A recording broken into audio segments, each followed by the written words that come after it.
Hey, Think Squad, Joel Sedekase here, host of the ThinkPod. And what you're about to hear is part two of the conversation that Khaldun Swice, Micah Morgan, and I had with Pastor Matt Trewhella. Pastor Matt Trewhella is the pastor of Mercy Seat Christian Church. He's a graduate of Valley Forge Christian College, and he and his wife, Clara, have 11 children and 9 grandchildren. They reside in the Milwaukee, Wisconsin area, and his research and teaching on the lesser magistrate doctrine is reshaping the thinking of the American church. He can be reached at lessermagistrate.com, and I hope you enjoy this part two of our conversation with Pastor Matt Trewhella on the challenge of government tyranny.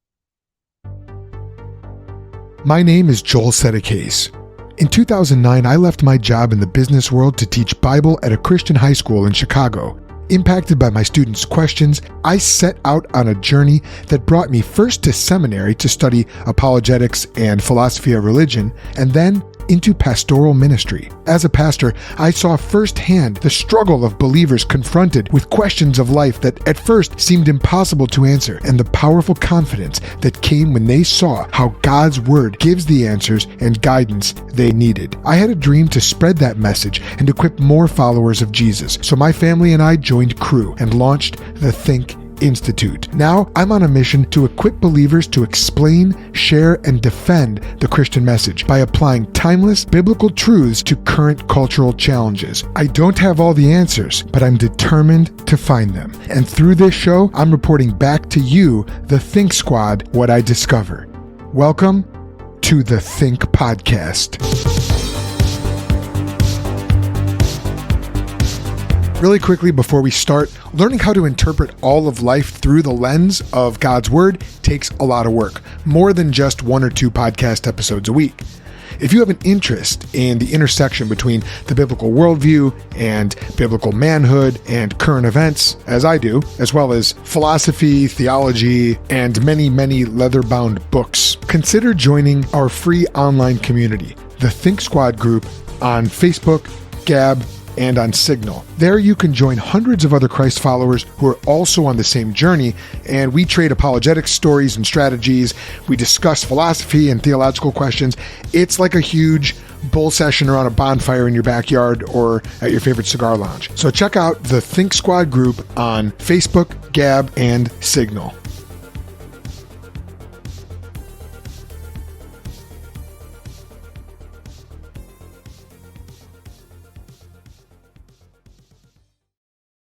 There are a lot of historical examples that you cite in your book. There's no way we have time to go over them in great detail now, but one of the things that struck me in these historical examples that you mentioned, and you already mentioned Magdeburg, but there are other examples as well, is when these lesser magistrates do stand up, that action does seem to be blessed by God, such that it typically does tend to start a larger movement.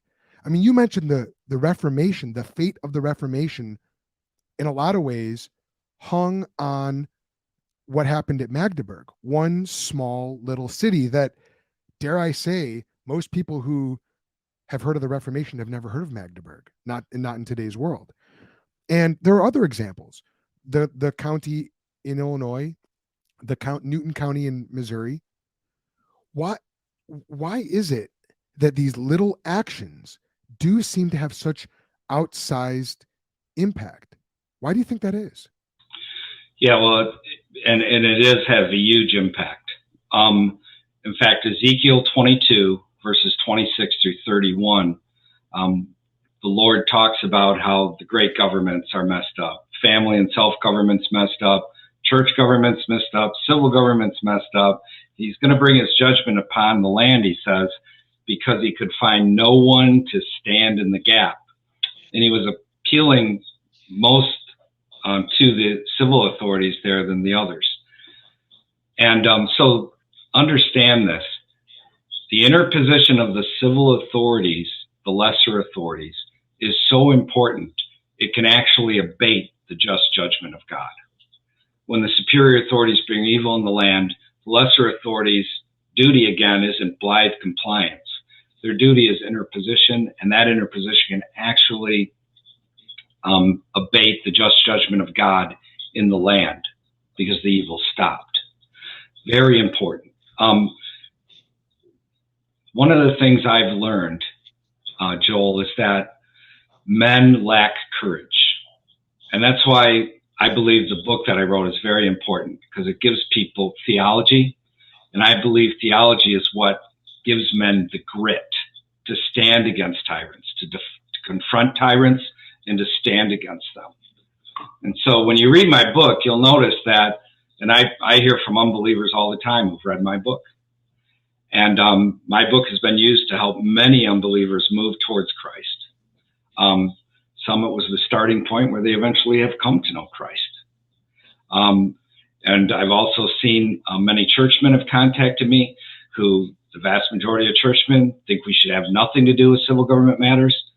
After reading my book, they were able to see, no, my Christianity does have something to say about civil government matters. And that is the truth, because God's word and law speaks to all matters of life, including matters of civil government. But here's the biggest thing that you're up against, is cowardice. Cowardice. And so that's why it's important that people do run for office, because I'll tell you, I've interacted with the magistrates all the time for years at all levels now, last several years. And most of them, even the Christian ones, it's all about just being a rubber stamp for the federal government, a rubber stamp for the state government, or whatever. They're all concerned about getting reelected, about their careers, about being liked. Their interest is not doing right in the sight of Christ and doing right by their neighbor. Their duty is all about, and even the Christian ones, their thinking is no different than their secular colleagues. And I blame that first and foremost, as a churchman, I blame that on the churchmen. Because, again, they have not addressed the matters of civil government from the Word of God. That theology is massively important for people to take a stand. And this has been practiced down through the ages, and I do use several examples in my book. I kept the book at 135 pages. You have no idea how painful that was because I wanted it to get read. And I know if you hand somebody a book this thick, it's not going to get read by the vast majority. I wanted it to be read at a popular level, and it has been, and it's impacted so many lives, to which I give praise to Christ for, because that book has gone so much farther than I ever envisioned that it would. And it's impacting so many people's lives, both Christian and non-Christian. Yes, I second that. Thank you for the work. The thing that you just mentioned regarding fear is just so critical. Thank you for pointing that out. And that is greater pandemic than anything we've ever faced here. The fear is that the fear of the virus is more dangerous than the actual virus itself, in my estimation. Mm-hmm. 2 Timothy 1:7, God has not given us a spirit of fear, but of sound mind and power, or self-control, depending on your version. I found that to be incredibly empowering for us to encourage others in that regard. If I may ask you, you said the pandemic has been based on lies, and there are different venues and nuances of what that actually means. Can you unpack what you meant by that? Sure. I preached my first sermon in opposition to all that was going on 11 days after Trump announced the national emergency. And if people go to YouTube and type in Matt Trewhella, just type in Matt Trewhella, it'll take you to my thing. You can listen to my sermons, and I'm an expositional preacher. I go through books at a time, but then I break it up with topical sermons. And when things need to be addressed within culture and society, again, I believe God's word speaks to every matter of life, so I address those things and make sound application to the very things that we have to encounter. So in those sermons, I go through and I give a long list in several of the sermons of all the lies that have taken place. Like at the beginning, for example, let's go all the way back to the beginning. They said it would be 2 weeks, right? Just so we deaden the curve. Okay. It wasn't 2 weeks. They never intended it to be just 2 weeks. 2 weeks soon became 2 months, and now we're on 2 years. It'll never end. You can never appease a tyrant. You must confront them. We all learned that out on the school play yard, Right. when the bully showed up. If you comply with the bully's going to bully you more. Yeah. If you take a stand against the bully will leave you alone. I know that from personal experience. It's that way with these tyrants. You cannot appease them. You must confront them. You must defeat them. Their evil will not go away until you do so. Yeah. So that's just one example. The numbers that they were running, the whole thing of COVID, death by COVID and death with COVID, and so they elevated the numbers greatly by including not just death by COVID, but death with COVID. We didn't even have any flu last year, even though there's usually hundreds of thousands of cases and 40,000 deaths just from the flu each year. In fact, ABC News, which are huge propagators of the narrative of this fiction upon the American people, ran an article about a week and a half ago entitled, "The Flu Has Returned After Taking a Break for a Year." And I'm like, you can't make this stuff up. And it's like, how do people not see this? The masking, that you think that something that was created in a lab where people are wearing like space outfits, to protect themselves. You think your dopey little mask is actually going, scientists have compared it to putting up a chain link fence to keep mosquitoes out. Mm-hmm. Anyway, it's just built upon a mountain of lies. And I've documented these things in many of the sermons that I've done. That's good. Yeah, one thing, just a quick, do have a question, but one thing to share. My dad pointed out the other day, he said, what did he say? It's funny that we haven't seen much on hand washing in a while, because that was like a big thing. If you guys remember, like once every, social distancing, making sure you wash your hands, wear the mask. But then like once the vaccines sort of show up, forget hand washing. You got the vaccine now. And like my opinion, or I guess theory on that, is hand washing is harder to control. Like the vaccine, you got a card. The mask, you can visually see it on somebody. Hand washing, I mean, if that was, which, I believe is crucially important just as a daily habit of washing hands. You think they would have guards outside every public bathroom? Wait, wash your hands, And I've been in enough of them where I know people are they're walking right out the door and whatever. So I just thought that was just interesting. My dad made that comment. So one thing that did come up. So we talked about cowardice, or people not having enough courage to stand up. So that's, in my experience, is because of fear. So for those, and I mean, I even include myself and my family, when just like simply the fear of somebody calling us out, you need to wear your mask, or you can't go to these places anymore without a vaccine passport or whatever, whatever they're calling this thing. What's the word of encouragement there? Because I think that's the majority lives in this state of fear, where they don't want to be confronted. They just want to comply and just the status quo, and not cause a conflict and potentially lose their job or what have you. I know a lot of places are moving towards that, or just face the awkwardness of being called out. Right. Yeah. Exactly. Yeah, the road to tyranny is always paved with 1,000 little kindnesses, right? I think the important thing is that we understand how great the evil is here. Therefore, once you understand just how great it is, you see it from a different perspective, that you have a duty in order to stand against it and to not just comply. I'll tell you, like, when things really got hot and heavy during the summer of 2020, I just started telling people, if they asked me about my mask, I'd say, oh, I have a medical condition. They would never ask you. But my medical condition was I like to breathe, if they would have asked me. But I quit using that after a couple of months. And I just said, no. When they said, you have to have a mask on, I said, we don't wear masks. And I don't wear a mask. And usually nobody would say anything to you. They'd let you go right through, that type of thing. You'd be the only one around 9 times out of 10 without a mask. Yeah. Every once in a while, you'd see someone without one also.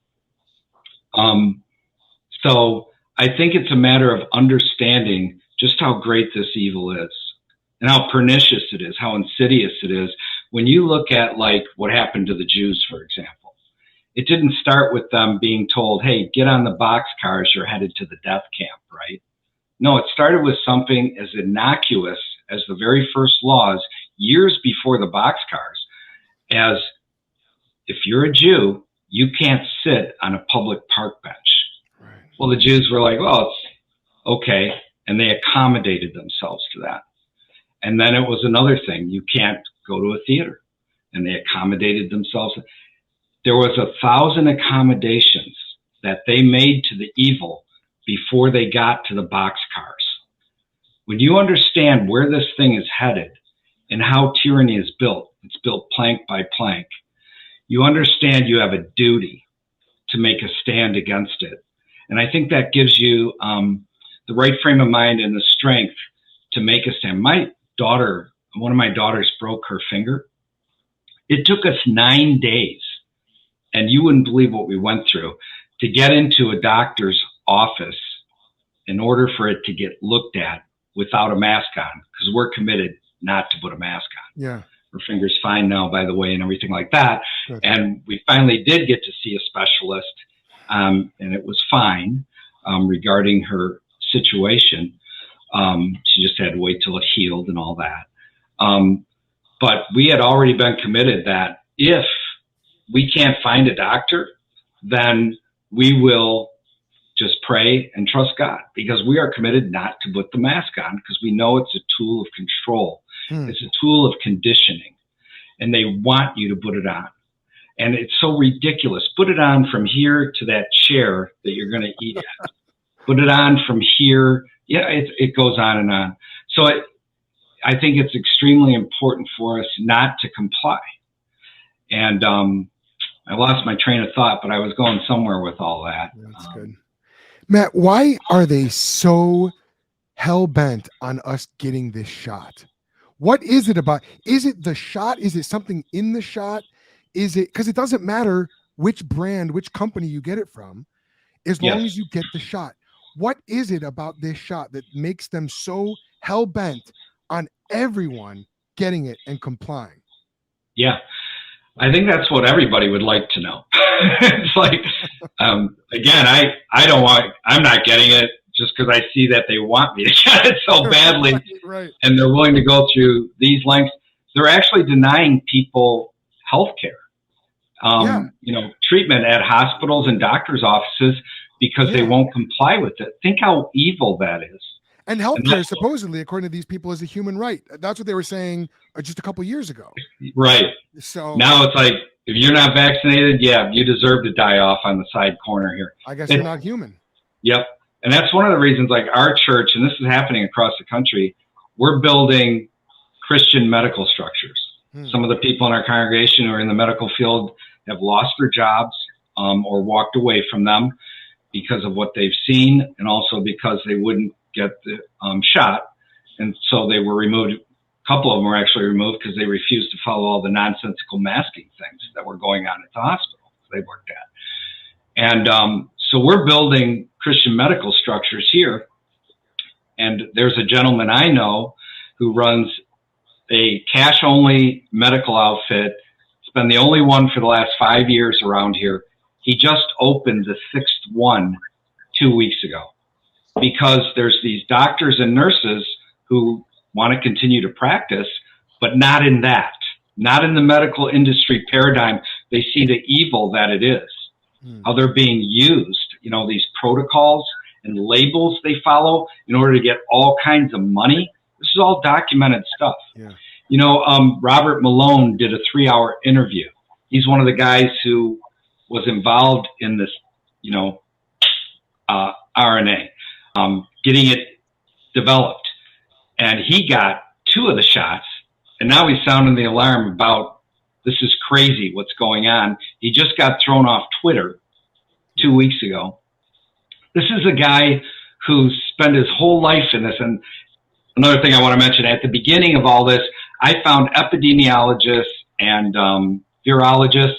You could find them everywhere, scientists, doctors, all debunking this narrative in the first week, 2 weeks, first 2 months of this whole thing, starting back in 2020. And then the tech companies started censoring them. Very difficult now to get an alternative thought. They want everyone fed just one narrative, and that's their narrative. So anyways, extremely important that people do a little research and look into this themselves. In that interview that Dr. Malone did with Joe Rogan, Malone mentions this fantastic video. And I know most people wouldn't catch it, but I catch stuff like that. He talked about the Canadian COVID Care Alliance. Get that. Canadian COVID Care Alliance. Just look that up on Rumble or somewhere. It's removed at YouTube. But you can still find it. He said it's a fantastic video that succinks what's been going on here for the last 2 years. And the lies, going back to the lies again, the lies they've been telling people about this. So it starts a little slow, but I'm telling you, if you make it to the 4th minute of that video, you will be hooked. And next thing you know, 40 minutes has gone by. It's a 40-minute video. I can't encourage people to watch that strongly enough.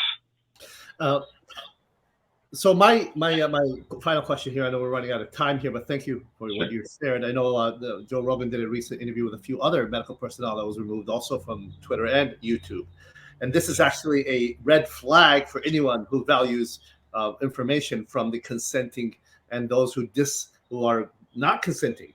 Because when you are crushing the opposition, it makes you question what is the general narrative afraid of. And that is something that we definitely need to focus and give our attention to. But nevertheless, my question is based on a utilitarian perspective. The needs of the many outweigh the needs of the few, and that is general dangerous one, of course, in historical precedent. However, the Center for Disease Control, the World Health Organization, the Federal Drug Administration, and major other organizations around the world have endorsed this narrative. And generally speaking, we have trusted them with issues like diabetes, cardiology, and even things like how to deal with geriatric aging and things of that nature. Generally, the information they have been producing has been backed up with peer-reviewed research.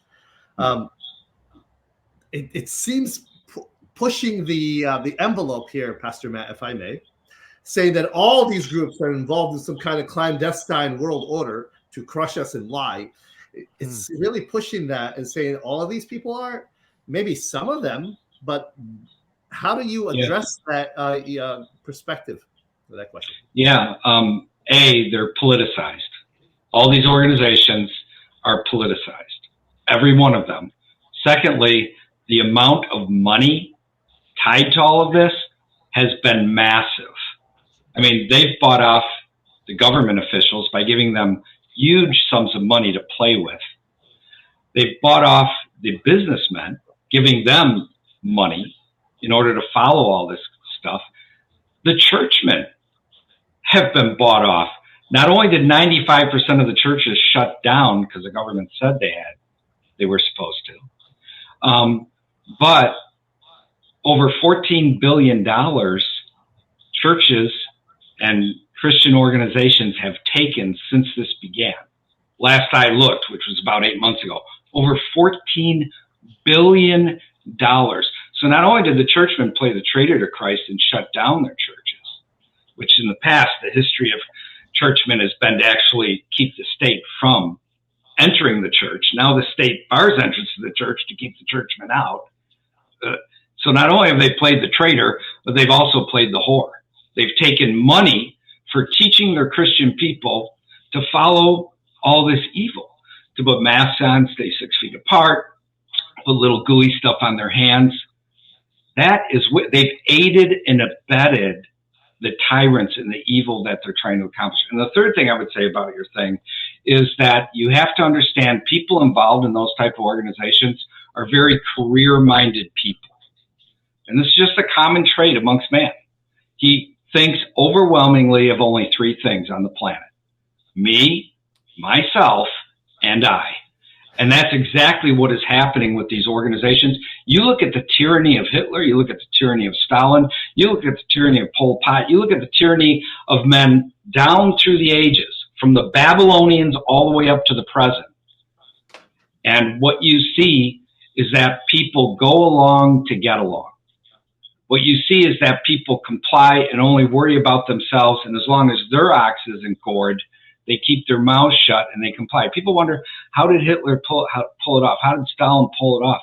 You're living in the midst of it right now. This is how they pulled it off. Your compliance. Who's the Hitler and Stalin here, though? Who's the one pulling the strings? That's the worst thing of all.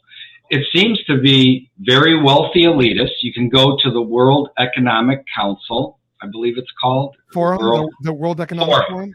Yeah. Yes. And their website has had it since the beginning. We did videos on this, in March of 2020 and April of 2020. COVID's at the center and how they're going to change the whole world. These are very wealthy people, and what they hide behind is bureaucracies.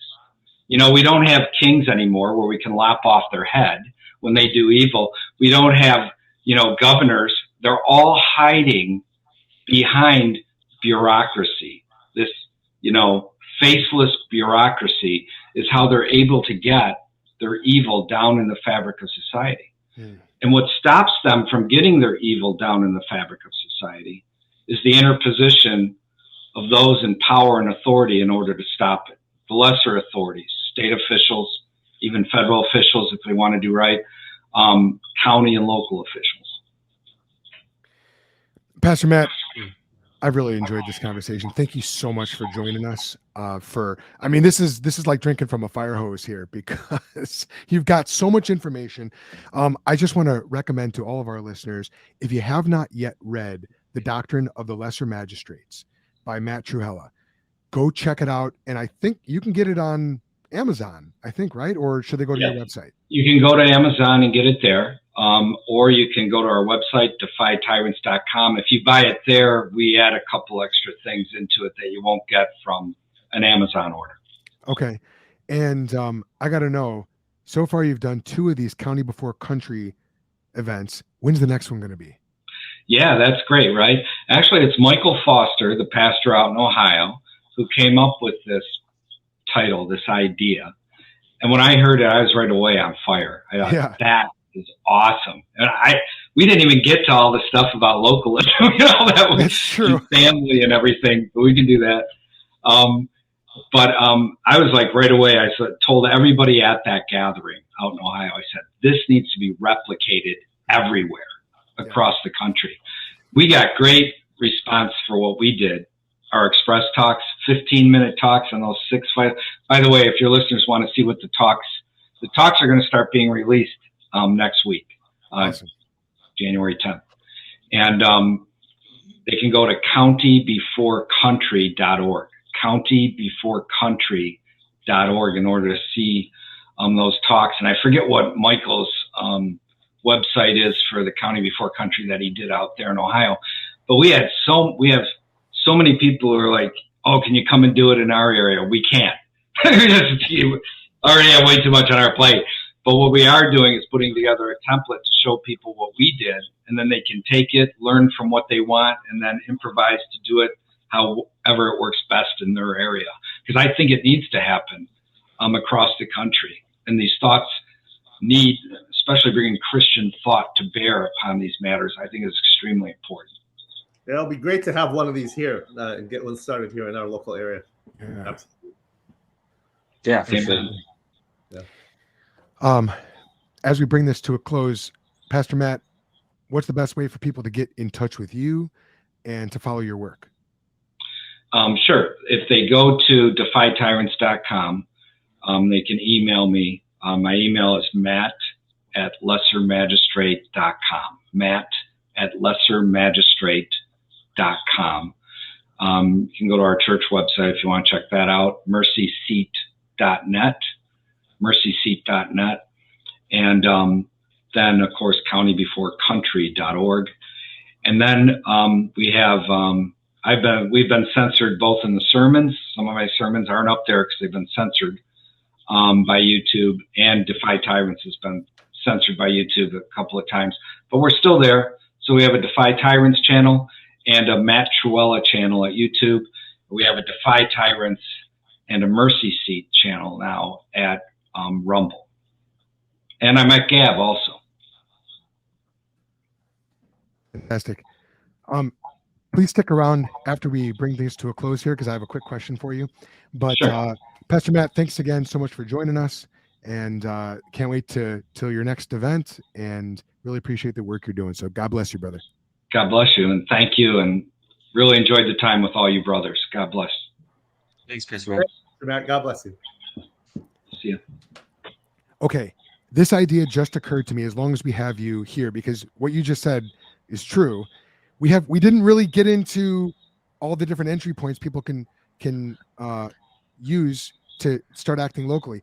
Matt, could we do just a quick, like, I'll post this as a separate episode, just a quick, maybe even 5-minute episode. And yes, I know it's still live. This is just recording. We're not actually broadcasting live right now. So this is fine. I'm going to edit this. I'm going to chop it up.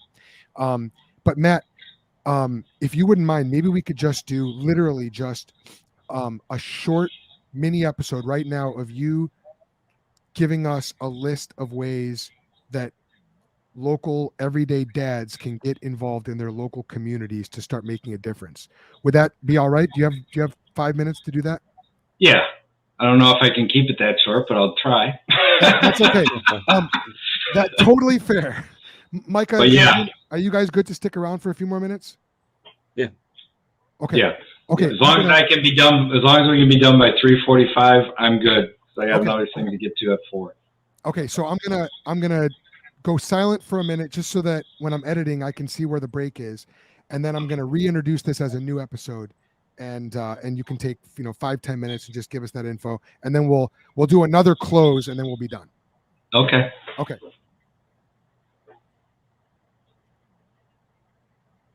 Okay, that about wraps it up for this episode. The Think Podcast is a production of the Think Institute and is produced by yours truly, Joel Sedekase. The Think Institute operates under Church Movements, a ministry of Cru under the division of Cru City. To learn about how to support the Think Institute and my family tax-free, go to thethink.institute/partner. I hope you heard something helpful today. I know I did. Remember, this is not goodbye. This has just been a short stop on the journey as we learn to lead our families in defending the Christian message. And we'll see you next time. Until then, I hope it made you think.